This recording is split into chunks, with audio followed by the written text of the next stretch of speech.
Ana Travar, internistka iz Splošne bolnišnice na Jesenicah. Lepo pozdravljeni. Lep pozdrav tudi vam. Danes obeležujemo Svetovni dan ledvic. Kakšen je namen tega dneva?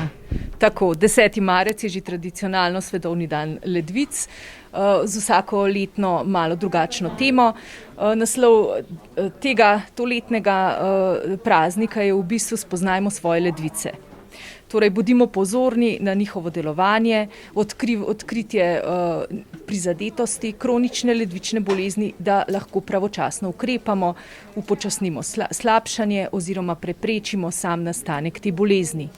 Kakšne težave se nam pojavijo, da se lahko pojavi na sum ledvic, da že sami rečemo, z nami se pa nekaj dogaja, je to utrujenost, je to visok krvni tlak, nezdrava prehrana, kaj še vse?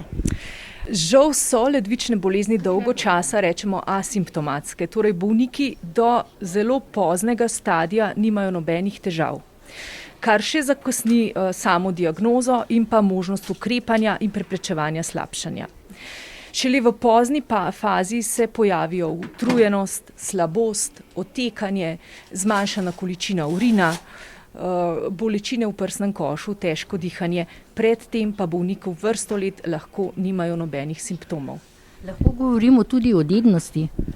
Tudi bolniki, ki imajo sorodnike z ledvičnimi boleznimi, so bolj nagnjeni oziroma pri njih je tveganje za pojav ledvične bolezni večje. Mimoidoče danes opozarjajo tukaj z različnimi zloženkami. Tako, opozarjamo torej na samo diagnostiko te ledvične bolezni. Bistveno je torej laboratorijski pregled krvi in urina, posebej pri skupinah bolnikov, ljudi, ki so tvegane za razvoj kronične ledvične bolezni. Koliko pacientov oboli letno za ledvica na novo in koliko je tistih, ki imajo že postavljeno diagnozo? Kronično ledvično bolezen ima približno 10% populacije, kar pomeni, da se pojavlja pri enem od 10 bolnikov. V Sloveniji ocenjujejo, da naj bi bilo okrog 180 tisoč bolnikov, na svetu kar 850 milijonov bolnikov z kronično ledvično boleznijo.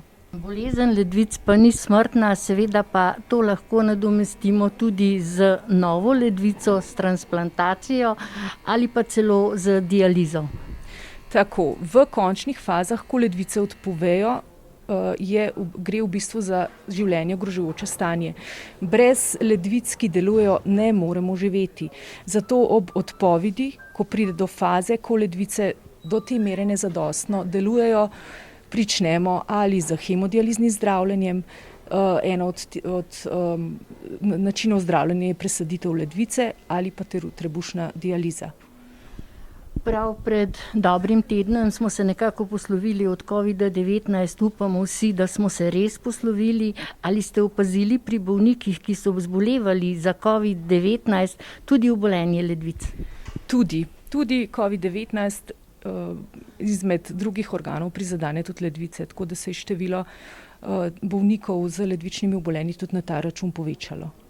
Hvala za pogovor in srečno in uspešno delo naprej. Tudi vam, hvala.